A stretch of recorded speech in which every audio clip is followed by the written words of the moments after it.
because we're on that stage and we're on TV and guys want to be seen and throwing things. You know, we had a lot of pressure that was placed on us when we got ready to play Miles at homecoming. That was the biggest stage that some of my kids had ever seen, because homecoming at CAU is not really was about football. It was a party that was surrounded by a football game that's playing intramurals down there while they party. So now to get the kids to stay focused, I don't know if you've ever been to a AUC homecoming, and I'm not talking about my school, the school that I work for. What I'm saying is that it's a party. I'm talking about a whole live event with full, most schools homecoming starts on Friday. In the AUC Center, it starts on that Sunday after and ends on that Monday for brunch. And when you talk about a party going on, it's hard to keep a kid focused because there's so many events and things that were going on. And then you're playing arguably one of the best teams in the conference. So do you know how hard it was to keep a team focused to go in to play a game on homecoming? And he probably, went to a phone party the night before the game and thinking he was going to come in and just play, because like I said, when you're 18 to 22 years old, at most institutions, it's hard to stay focused. But in the AUC Center, it's definitely hard to stay focused when you see, everything that's going on. But I think the most important thing is eliminate turnovers, stop the run, and play good special teams. And if we do those things well, I mean, if you look at the stat sheet when we played them, they blocked the punt.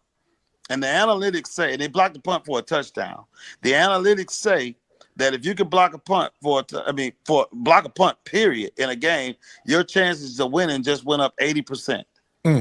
So that's a big plus there.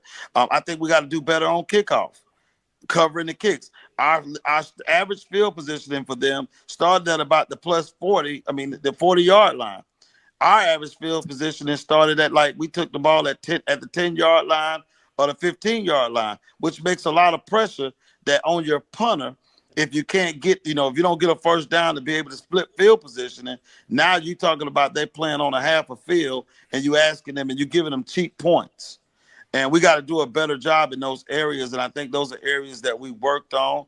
I think that we did a good job, but those 5 or 4 turnovers, they had 3 turnovers that turned into 21 points for them, plus the punt, which gave them 28 points of the 49 they scored. Coach, let me ask you this question, and I'm glad you said that. You talked about pacing yourself, and we got a lot of lay people. I want you to expound on that, but also to go into a point when you have a quarterback that is as talented as Wright.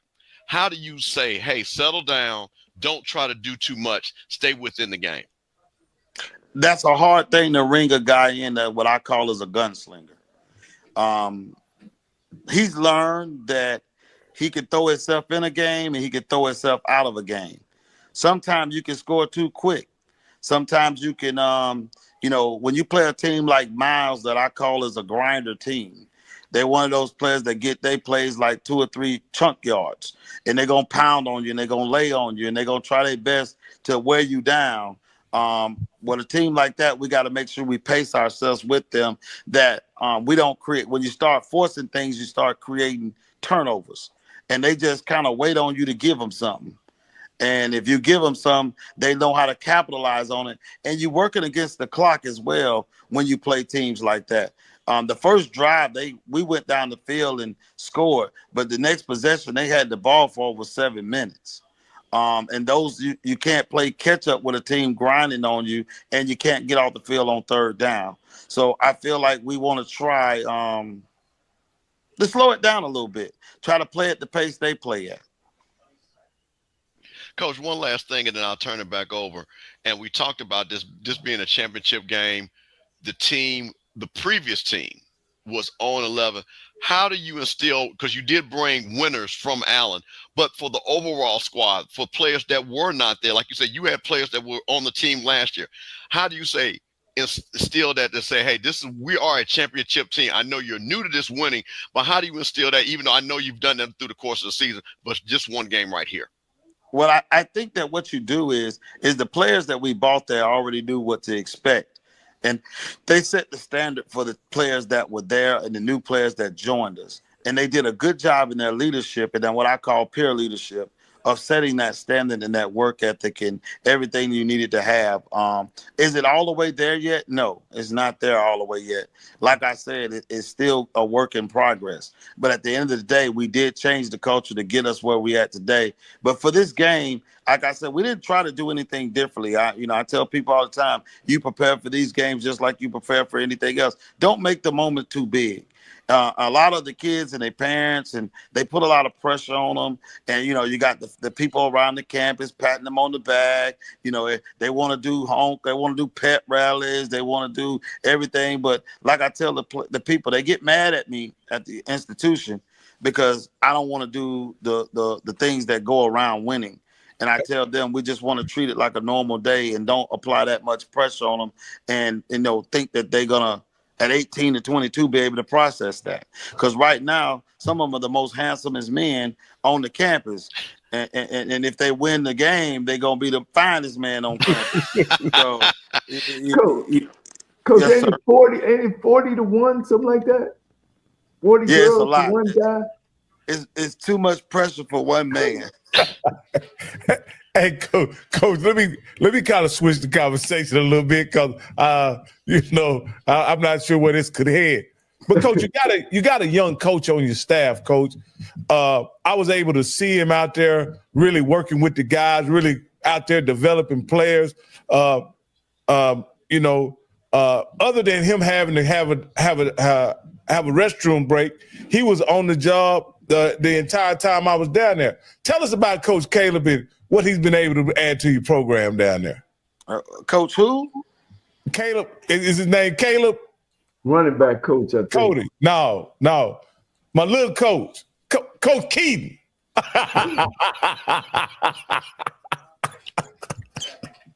He resting right now. Here you go. He's sleeping on the job right now. Cohen, I'm sorry. I messed his name up. Cohen, I'm sorry. Cohen. Hey, nepotism. He get to sleep on the job. Yeah, he's sleeping. He got his dad. He waits for me to come home. It's the greatest feeling in the world to have your son. And I know I really appreciate him. And he loves Coach Cole. Coach Cole is like that. That's who he idolized, he wants to be with, and Coach Cole acts as his grandparent and just standing there with him. But Coach Cohen loves what he's doing, and I'm talking about Saturday. He was in every picture.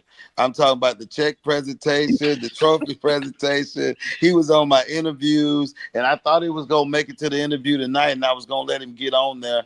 And he's been over here watching this thing, and I said, I guess the time said it's time to go to bed, Daddy. But he's done a tremendous job with me. I love the fact that he wants to learn football, and now he's wanting to watch it, and he's starting to pay attention to it. He's only 4 years old, but he kind of got a grasp of what's going on.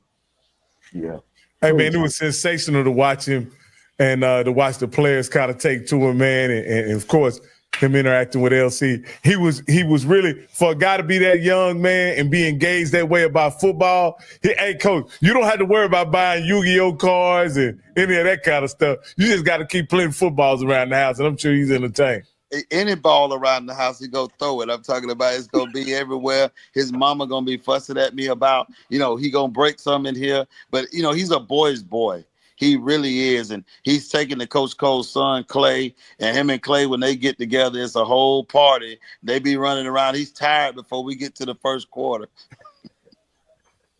Like I say, Coach, to see that was sensational to see him that close to the football team and the guys to embrace him being around in that environment. I'm sure he's having the time of his life. Yeah. He is. Man, big game, Coach. Big game this week. Man, we just thank y'all for everything y'all do for HBCU football. It's appreciated. It's appreciated. Even though I was on First Take and everything else, but you just remember that this the small, organizations like you guys that got your podcasts, is the things that have been covering HBCU football, who really knows what's going on and what's happening with our players, our young men, everybody that's around. We look forward to get these opportunities. I've been on 4 shows in one day today.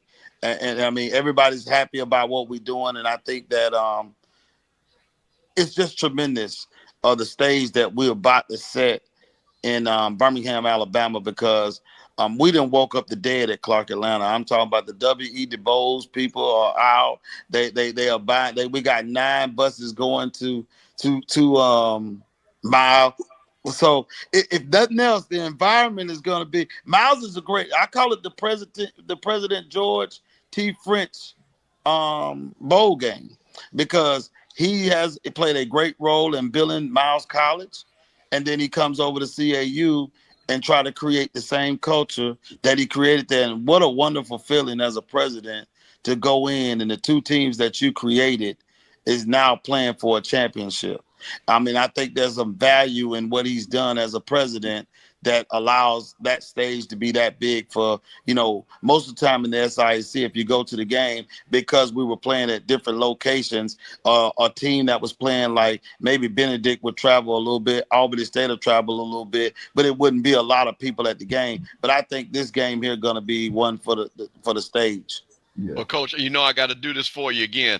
Now, you said that's 9 buses. I know I've been in Atlanta since 1994. I know a lot of those CAU alums. They got a lot of money. So like you say, they like to have them $100, $200, $400 parties.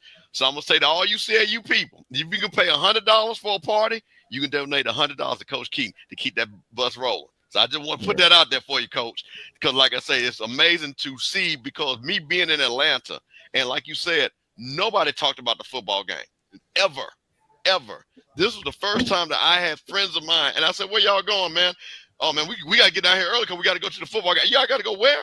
So that is a testament to what you have done and excitement that you brought to CAU. Yeah. I thank you. I appreciate you. And I'm continuing to hope to be able to continue to provide that type of space for the people in the AUC Center. Because after the game at Morehouse, a player came up to me and it almost touched me. He said, Coach, I just want you to know you're inspiring more people than you really know you are. What you've done, not for just Clark Atlanta, but we're talking about for the AUC Center, period. You are pushing everybody to pay more attention to what we're doing on the field, which is going to make the people up top have to push more money into making sure our programs be a little bit more competitive. And I think they all compete in the academic component.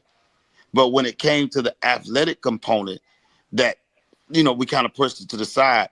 And I also want to think about the fact that here's a scenario that basketball was the big king there. And, they were trying to make their institution. I don't think they did it on purpose, but it's just a more enjoyable sport to go inside, and it only lasts about an hour and 30 minutes for it to go. But when you go in there, we tell them we live in the South. If football is doing good, the institution is usually doing well. Yeah. And let me tell you one last thing. For a fact, though, my god brother is a Morehouse alum. You got them Morehouse folks shook, Coach. You got them shook. I'm telling you that right now. That is the first time when I heard my big brother, my god brother saying, I guess we need to start getting serious about football. So just like you say, a high tide raises all boats, Coach. So I'm telling you something. You got them folks right across the way thinking about football now. I think they had a meeting, and they had a real serious meeting after that, because they wanted that trophy to stay over there. And so I bet you the start of the meeting said, are we interested, or are we going to become invested? Yeah. Hey, Coach, over at Morehouse, they probably going to suggest that y'all in a dance competition with them before you're in another football game, Coach. I don't know. We might have to get into a debate about that. I really had a nice time at Morehouse's homecoming. That was our bye week, and I went over, and I had always heard about Spellhouse homecoming. Do you know, I've never been around so many people with leather couches, no barbecue grills. We talking about catered food. Okay. No pots of gumbo. No pots no of gumbo, no fried wings. I mean, it was a time to be reckoned with. And I'm talking about it was shoulder to shoulder, and I think we really enjoyed it. But I'm excited. Guys, you don't know how excited I am to be a part of something that's bigger than myself, and the impact that I'm making in the AU Center, and the kids when they see me on campus, and I'm not standoffish, and I'm with them, and you see we got our president jumping for joy with those students. I think I don't want to be untouchable and I unapproachable. Can't go to the calf and sit down. When you go see those kids and they tell you thank you, I think that's the biggest reward and the flowers you can get, because this group that's about to graduate and this group of freshmen that came to the AUC Center is going to remember what we did, and they're going to start a trend of wanting to be a part of CAU or Morehouse College's process of playing football. And I think that it's going to turn into a whole different game after a while, because the folks with money and the folks that got a little more money, they both coming together to say, we got to figure out how to make this game bigger than what it really is. Absolutely, Coach. 100%. I'm telling you, I've heard it. Like I said, it is reverberate. Trust me, 100%. You're right. What is the travel plans, Coach?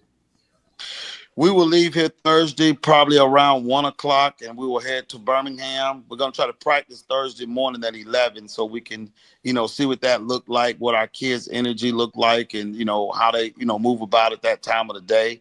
And then we're going to try to get there and, get ourselves situated. We got some things we need to do, like films and meetings, and get everybody situated. And we got Friday morning, we have the banquet where we, recognize both teams as being in the championship game, and all the superlatives, the major superlatives like player of the year, coach of the year, and all those things will be given out on that day. And then we'll go back and practice. My high school team, my old high school team is playing Fairfield High School on that day. So I'll probably get up and try to run over there and catch a little bit of that game. And then we'll get ready to go play football on Saturday morning. Hold up, Coach. Now, last time I was talking to Coach Cole said that y'all drove down the Florida Memorial, got off the bus, put your shoulder pads on, played the game, finished the game, got a sip of water, jumped on the bus, came right back. Now, that's a 15-hour ride, Coach. How y'all gonna stay 2 days and y'all only going two hours? Man, this championship, man, Coach, I'm the championship, Coach. Well, I'm gonna tell you like this, Rocky. Winning changes a lot of things, though. Tell him, Coach.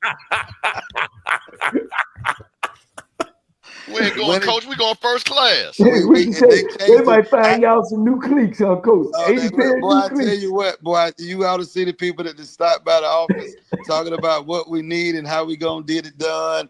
And it's we, ain't it, Coach? It's always we now. I'm scared that I know that people, fans will turn on you in a minute now. You ain't been used to winning. If I don't come back to Atlanta with that trophy, they might have my tires on full flats. Coach, I can honestly tell you this: they not gonna do nothing because they don't want to go back to Ophir.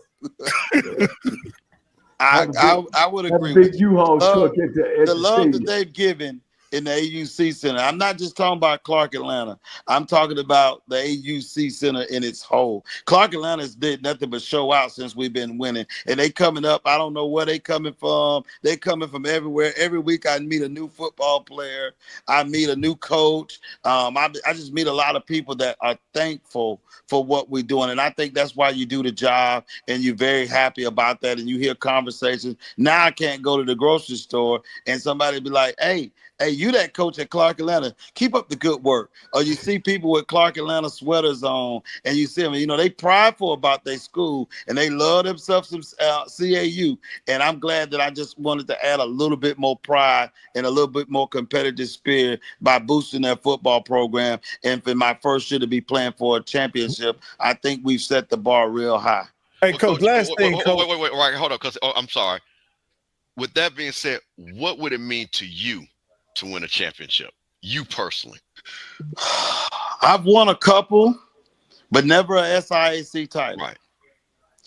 And I don't know, it might be the day Johnnie Cole get to see me cry, because out of all the places that I probably could have won one at, this was probably be the one that would be more significant and would carry on for the rest of my life. Because what we've been through and where we at today is like, wow. That's where it would be. I don't know. It just would be. I don't even know. I'm just waiting on that moment because we'll work. The kids are working really hard. It's been long. This for the first time, and I can honestly say this. This is the first time I've ever coached football in 26 years that I'm ready for the season to be over with, because it's been a draining, hard to change a culture of not just the players, but we talking about a whole entire institution from the administration all the way down to what it takes to win.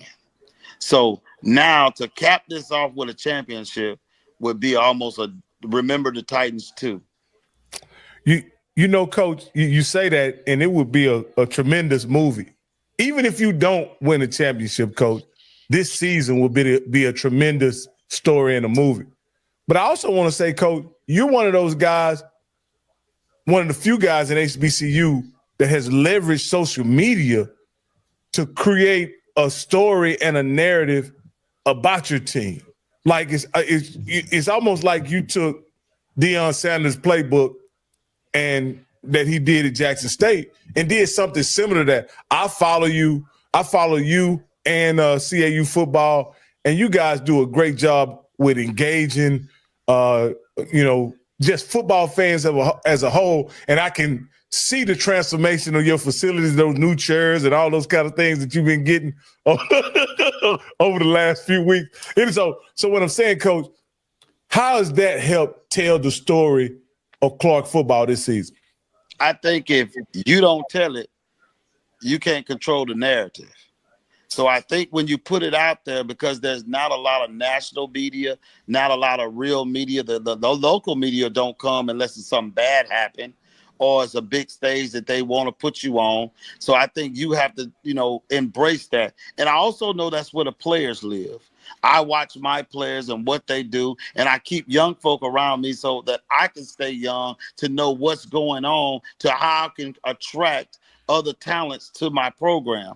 So when we embrace that, and I paid for that out of my own pocket, when I got to Clark, they never used their social media platform to its ability.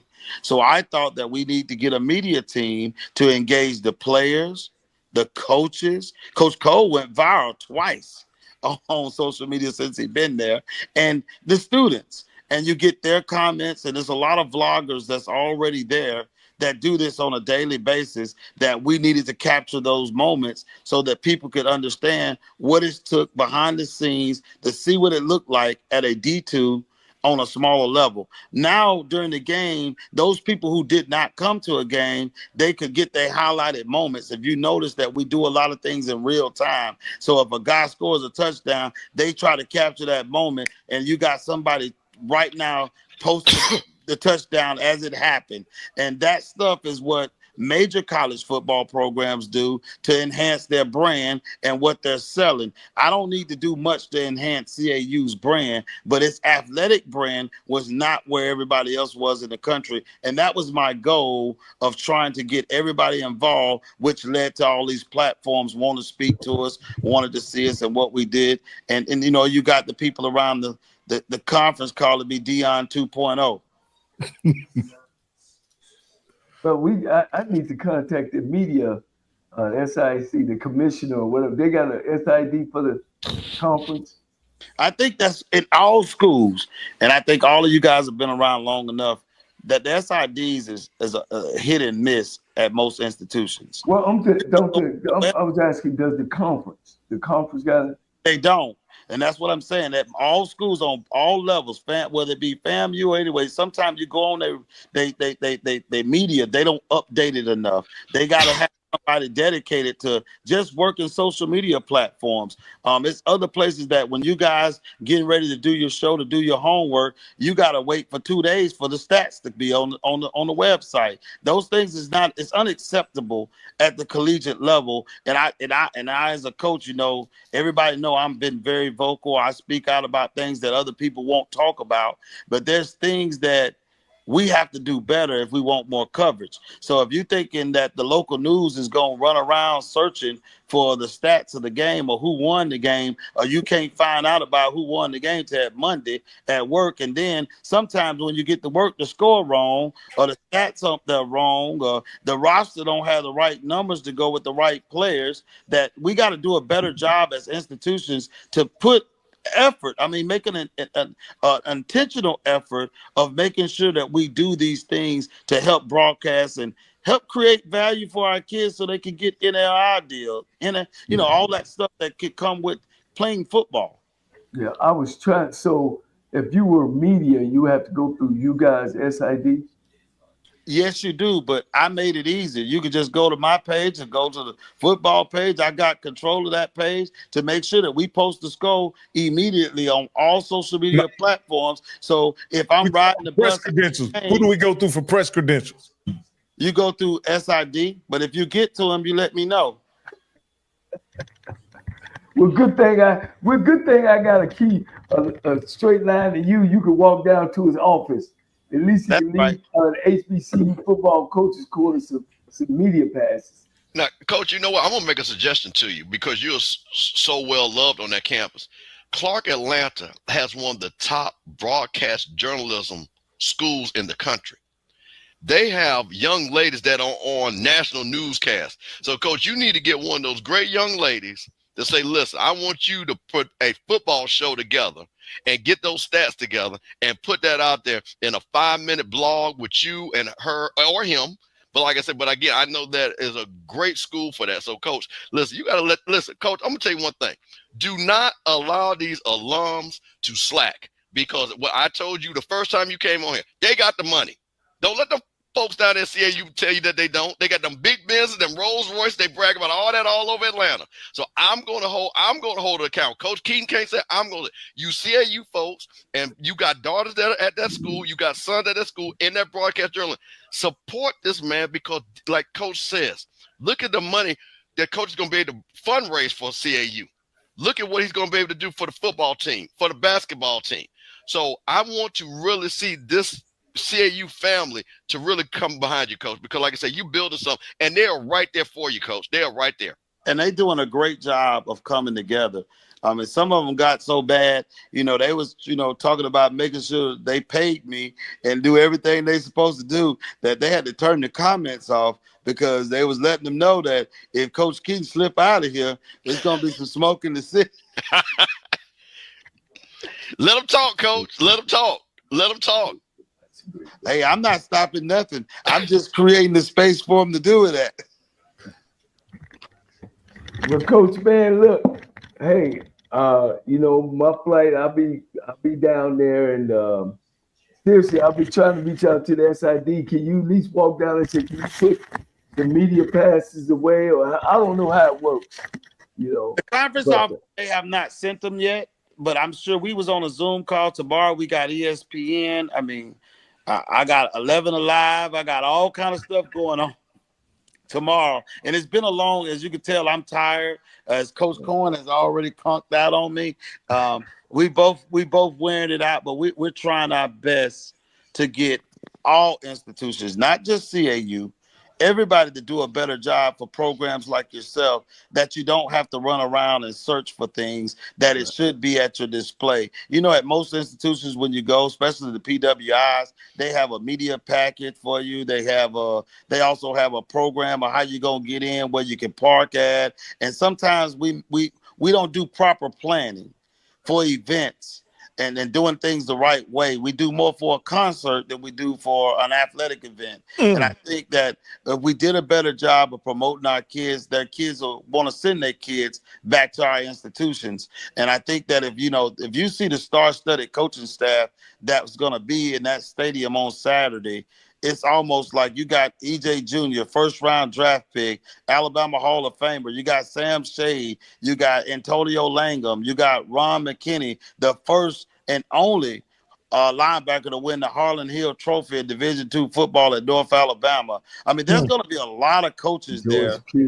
George Pugh, Alabama A&M, played at the University of Alabama. So that stage is set for one of the greatest, things that probably could happen in HBCU football, and I'm just to be a small part of it. The guy who went from the equipment manager to the head coach and have turned around 3 programs, just to be a part of that is just grateful to my heart. All right, Coach, man. Good luck. I'll see you guys probably Friday. Coming out and watch you guys. Maybe see if you guys are working out, or if not, we know how we do it. And maybe on Friday, man, I bring you and Coach Shea and the staffs together. And I don't know how you do it on Friday. We sit down and break bread. That's what the old guys, Coach Dansby and them. Yeah, but we play at we play in the early rooster game, so I don't think none of us go. Hey, look, I forgot about that. Y'all do go at 11, don't you? We're gonna be leaving for the stadium at 8:45 just to get there in time for warm up. So you talking about? I'm sure that this stage, I was talking to A.A. Moore, who runs the media for Miles. You might want to get in touch with A.A. Moore over at Miles, and he probably has all the credentials and just trying to get them together to get them out. You might have better luck there than you will with my SID. But he said there's been just a host of media that's trying to be there that's not been potentially in the past that wanted to come, but I know why they're coming, because there's a lot of great people that's going to be in that building to play that game. Right. Well, good luck, Coach, man, and we're looking forward to a great football game. Thank you, guys, man, and I hope to see you. Rocky, it's always good to see you. And if when you get up in the morning and we won that trophy, don't call me for 2 days, because I'm going to still be crying, and the trophy might be in the bed with me sleeping. Hey, Coach, I'm going to send you a congratulations email, though, Coach. I know you're going to do it, but at the same time, if you don't get a response, charge it to my understand. I understand. Y'all be blessed, man. Thank y'all for having me. Thank you, Coach. All right. All right, man. SIAC Championship week is on.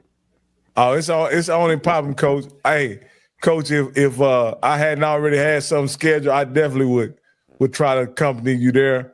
But unfortunately, I have some on the books, and I'm gonna have a good time though, Coach. I'm gonna be having a good time. So Coach, it's not all bad, and I'll depend on Coach Keaton's social media to keep me updated on the game. I'll shoot you some scores as it go. Okay. As it go. I'm looking for a good game. I don't anticipate it being like it was the last one. When Clark woke up, Miles is already up 3 touchdowns. As you see, he talked about all the turnovers and stuff like that. If Clark can, don't turn the ball over, don't give Miles short fields, they can make it tough for Miles. But Miles is definitely going to be hard to beat, especially playing at home. Yeah. But I think Coach Keaton has a handle on how to bring home the victory. If he can control the line of scrimmage by controlling the running game, I think that's where the game starts. Once he does that and eliminates turnovers, I just think David Wright is going to be the best player on the field, and he's going to give them a chance to win. If he can limit the running and eliminate the turnovers, I think it's setting up to be an epic battle. Yeah. Well, Coach, I'm just going to speak on this. I'm excited because we had 2 black men that represent their university so well. And you know what we also have, Coach? Because notice, Coach, we get a big bad rap about coaching talent and knowledge in HBCUs. We talked to 2 men that know how to coach. Yeah, Coach. That understand the fundamentals, that know what it takes to win. Most of the teams, I've watched both teams play this year, pretty disciplined. Sometimes, like I said, again, there's a little bit of exuberance, a little bit on the Clark side, just a little bit. But I will say that both of these teams, I think, will come in here focused.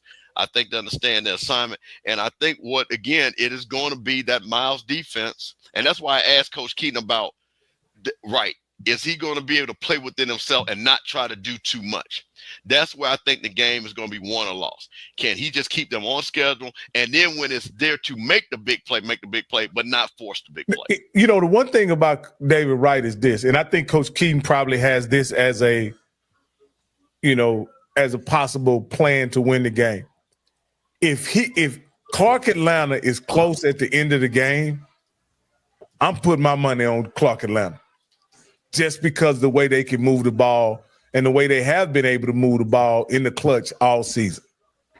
They've had several victories where they've had, you know, to win the game down the stretch, from the big kick in Bethune-Cookman and also I want to say Central State.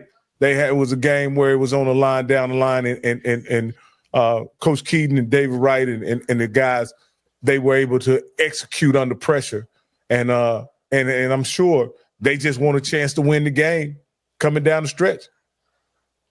Yeah. Look forward. It's going to be a great game. You know, Coach, I got a question for you though, Coach. And again, I saw the love between you and your big brother. How nerve-wracking is it for you to sit in those stands and you're not coaching, but you see things and you want to say, LC? Do you get yourself caught up like that, or can you really enjoy the game? You know, sometimes that happens, but you know, I'm a professional, and you know, I'm there on the sideline, so I try to keep my personal feelings and things that I see, unless I'm asked. You know, if I'm asked, you know, of course I will say some things, but most of the time I try to go in the game, be on the sideline, and never get in between the coach's box. I stay outside the coach because I know how I am. It's natural, as you say, you know, but of course, you know, I want to see him be successful. So I kind of stay on the sideline. Steve, I depend on you guys' historic reference as far as this.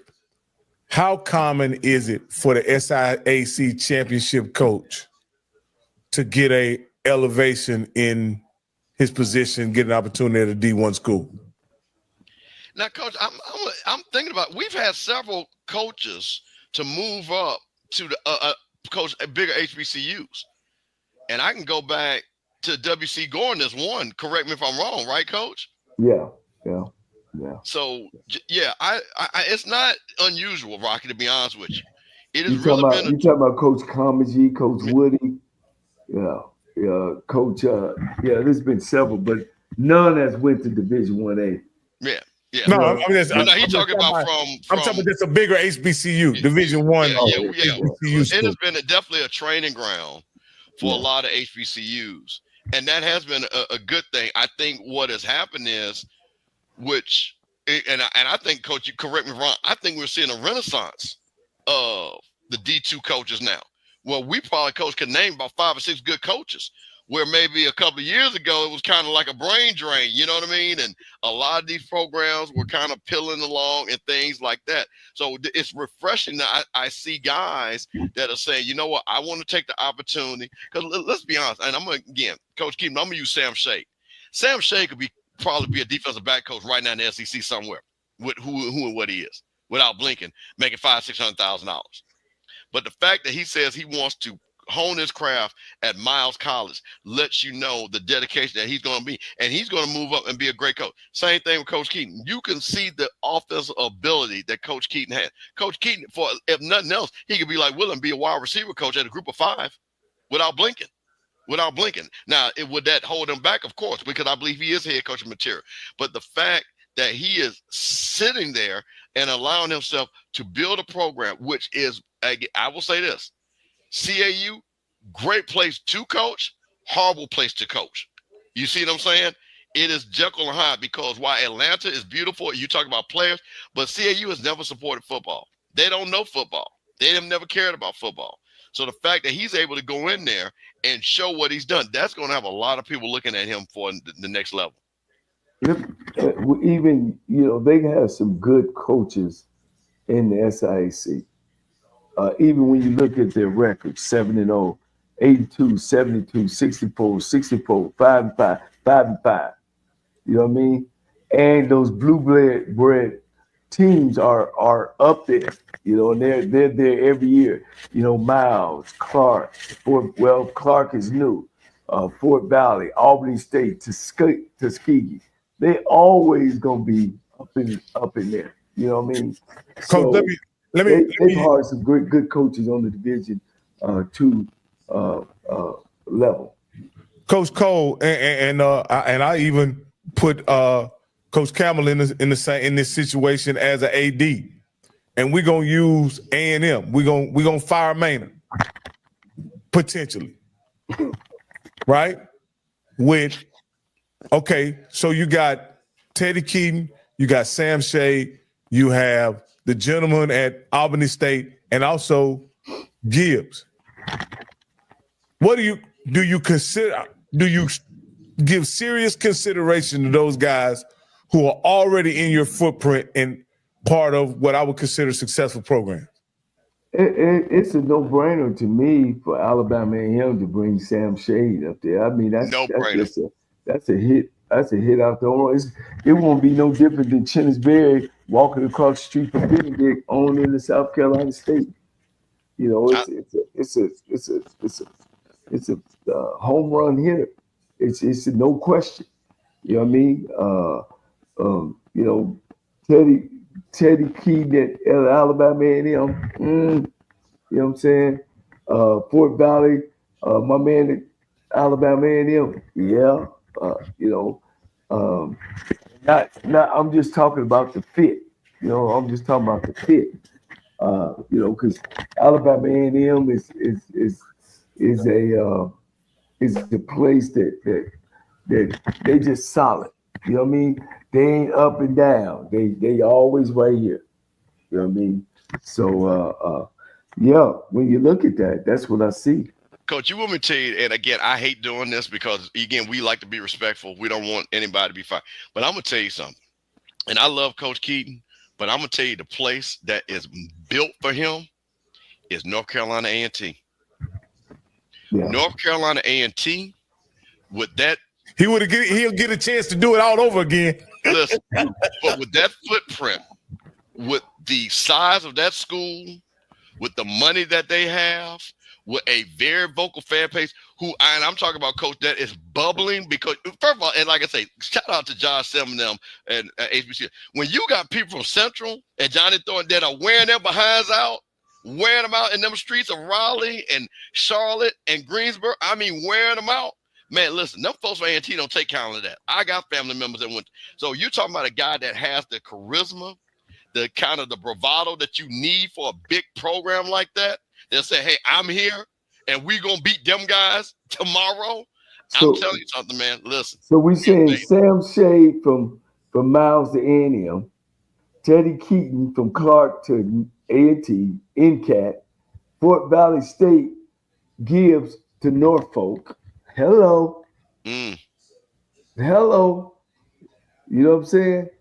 I mean, those are great fits. Well, you know what? I mean, and the people that's watching this from Clark, this is all hypothetical. This is all just conjecture. We're just having a conversation. But I also see Teddy Keaton working in Norfolk. I think Norfolk is a city that could work for Teddy Keaton. I think Coach Keaton, in my opinion, is a kind of guy that can really work in a nice size city. And Norfolk is a nice size city. If the pressure in Atlanta is not getting to him, he's able to embrace the celebrity status that he has in Atlanta and make that work and not be distracted and able to keep his team focused. I think he could do the same thing in a Norfolk. You know. Well, here's my thinking about A&T since they stay in a PWI conference. LC Cole would be great at North Carolina A&T. You know, they play in a PWI conference, which is and he know what works. He know what works. He know what works. He's been there before. He'll be a great fit to me at North Carolina A&T. You know what I'm saying? So those we just talking though. You know, of course, we don't want anybody losing their jobs. You know But that's they not are. our thing. But hey, man, you know we've been fixing everything on the HBCU Coaches Corner. So maybe they'll put us on some committee. Let me ask you this, Campbell. I'm gonna ask you this. This is the last one. If Valley calls Keaton, do you pick up the phone if you Keaton? No, because see, this is the thing about with Coach Keaton. He's already done that project with CAU. He don't need that. And Allen, because mind you, Allen did not even have a football. Like I told you, I sponsored Allen University. Allen is a basketball school. They did not even have a football team when I sponsored, and which is ironic. It was when Trump won in 2016. I sponsored Allen University, their Royal Court, and I went up there for their homecoming, which was around basketball, and met a lot of football players. So no, there's no need for him to basically take a dead project. It's not going to happen at Valley. It's too many variables and obstacles compared to where you got, again, the A&Ms, the Norfolks, because one thing about that Norfolk footprint, you're talking about tremendous athletes in that Tidewater area, tremendous athletes that you're going to be able to get. That's another program for LC Cole, Mississippi Valley State. Now, see, a turnaround project. Yeah, now, Coach, and again, you know, just because of things that you and your brother have had to endure, that will be a great challenge for you and your brother. Yeah. That would be a great challenge for you and your brother. And it will be something that I think will be a redemption for both of you all to go to Val. Because I think where you guys have gone through your careers, you know, Coach Keaton's a young coach. Coach Shade is a young coach. This is where you see, and you've seen this in major programs, where they bring that elder statesman coach to resettle the program. North Carolina brought in, what's his name over there? Chapel Hill. Mac Brown. That left, started in North Carolina, went to Texas, and came back to North Carolina. Yeah. You know, when you look at all your top coaches, and now we talk about most of the championship top coaches are in the upper 50s and late and early 60s.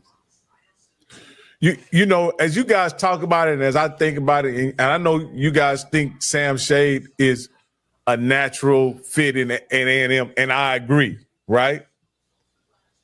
But if I get a shot at getting possibly the best QB in Division I football over at A&M, I got to give Coach Keaton a call as well. Well, I think, that's where you do have the advantage, because he does come with a quarterback. What I looked at it was more from, and I think Coach Cole, not speaking of him, of the long term.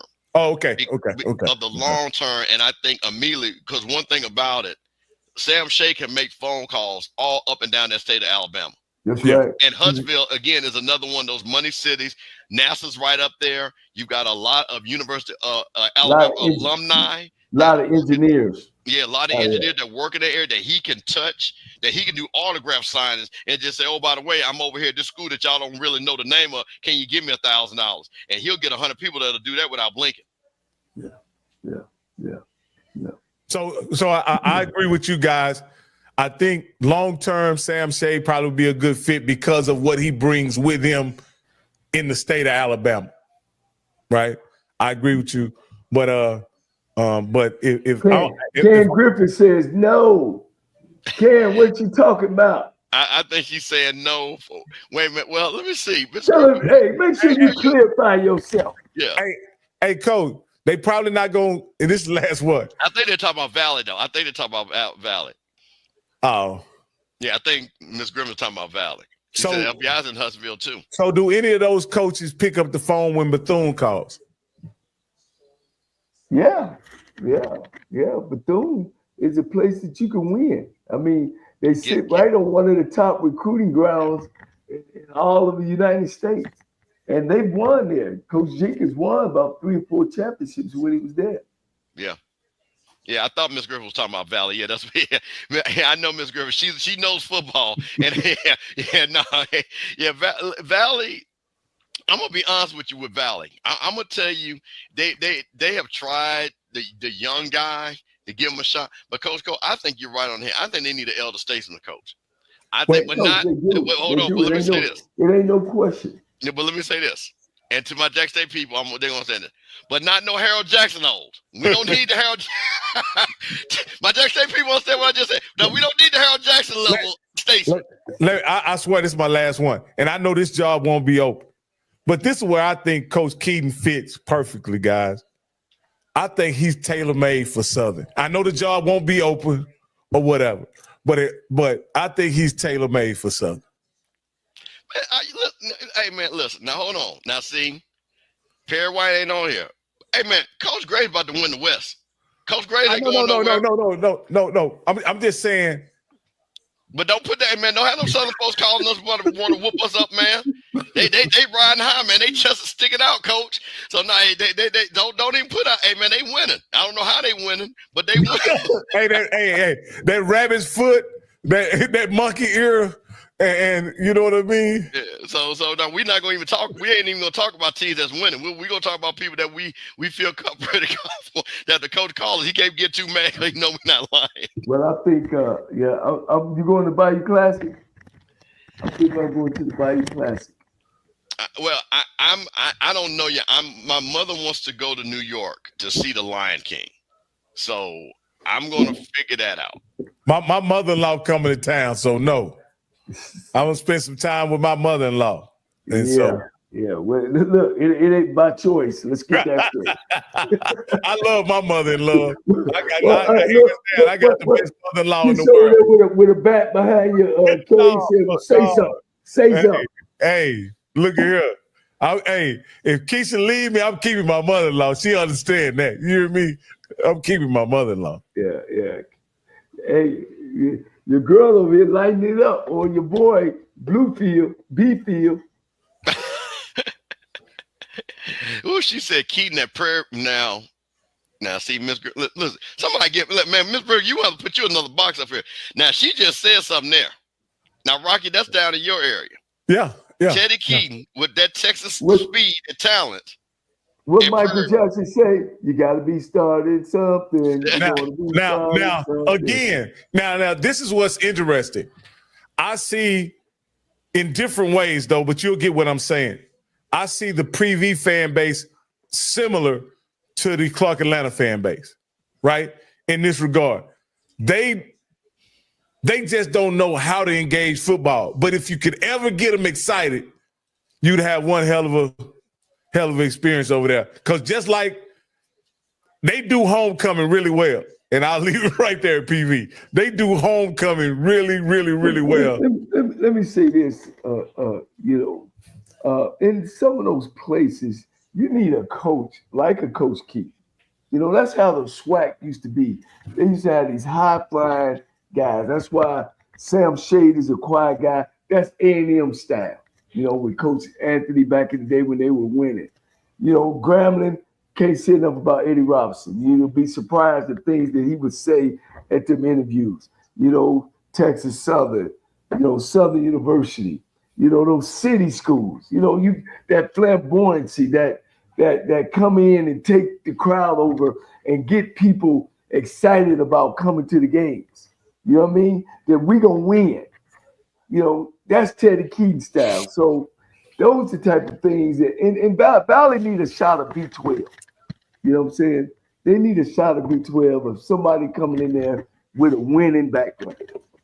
Hey, and we tried to give Sean Gibbs to FAMU, and they didn't want him, so we're not going to even. Man, listen, we saved Sean Gibbs' headache and his marriage. He didn't want to listen, man. Trust me. He is right where he needs to be. And hey, listen, man, because listen, man, because Scotty was out there trying to have a man dating our old age, man. Listen, and that man was 38 hot, man. Well, did he come in here with us? Hey, don't say nothing about that. Because it was off camera. Don't say nothing. Oh, okay, well, yeah, I'm sorry. Yeah, I need to say, he needs to just stay right there. Listen, man, that man listen, boy, I'm happy. boy, you're hard, boy. You went low and high. No, wait a minute. Actually, if I remember correctly, I was the one that tried to shut it down. I think, Rocky, you were the one. No. Coach Gibbs came on early, and he gave us a clear directive, and I'll just leave it right there. Oh, okay. All right. Well, the bottom line is Exactly, because I'm the one that always keep it a straight and narrow. But the bottom line is, FAMU was not a good fit for him. That's just the bottom line. Right. He didn't want to bring up the FAMU opening in any great detail. And he addressed it the way he wanted to address it, and I think he did a good job of it. I'll leave it right there. Absolutely. And no disrespect, but again, and he's a great coach. Man, he's a great coach that will fit North Carolina A&T, no doubt about it. Yes, sir. He should be in line for one. Bishop, you ought to be checked with yourself. Man, listen, I'm just trying to. Hey, man, I'm here. Hey, man, I'm here to heal hearts and help minds, brother. Oh my goodness. Hey, Coach, if you don't have anything else, Bishop, you got anything? Man, listen, I got one last thing. Bishop, go ahead on and close it down, but make sure you tie a knot at the end of the road. No. That I want you to keep. Because that is yours, and like I say, it's just like our intern president trying to do strike again. He can't do it like Humphreys. Ain't no need trying to mess that up. I ain't gonna mess that up. But I am gonna say this because we got a little bit of larger audience. Over this past week, we've had a lot of stuff going on social media, and I've always been one person to always support everybody that has channels and YouTubes and pages and things like that. And I was disappointed of what went down because we weren't talking sports. We were talking about each other. And it was about two people that I love and care, actually. And it bothered me because they are so talented. And we got to a point where people were being interjected and names were being called. But that is not what this space is about. This space is about what Coaches Corner is. Showing the best of us. Showing who we are. Showing the pride of our schools. Exposing players. So I'm going to say to all of my HBCU nieces and nephews and my uncles and aunts, let's help each other be better. When we see something kind of going, let's pull the young people to the side and say, hey, you might not want to go that route. Because we've all failed. All three of us on this channel have failed, but we're here right now. So I'm going to say to all my HBCU, I'm here for you. I love all of you all, and I'm never going to stop trying to be a positive light for all these schools and all of you all. For sure. That was nice, Coach. That was nice. Well, man, look, we had a great show. Championship week. I think that we're moving this program forward, but we can't do it without you. Still subscribe to the channel. Still share the channel for us. I think we up to 28, almost 3,000 followers in our first year. We're going to try to go through football season, but also bring football through basketball season as well, because you guys know that there's going to be big turnovers. We definitely will show up at these last big games. Of course, the Celebration Bowl, the Bayou Classic, the Turkey Day Classic. So we're going to try to get out and see all these games. Man, life is great. Like Coach said, that, man, at the end of the day, it's all fun and games. It's about information. It's about bringing you to the field. And that's what we want to do. It's about us, loving us. It's for us and by us. So if you feel yourself not feeling good and you think you can't go anywhere, tie a knot at the end of your rope. We all got a rope. Tie a knot at the end of the rope. Hold on tight, because ain't nobody. My name is Danny Wilson, and I won $500 on the lunch break with AJ Jones.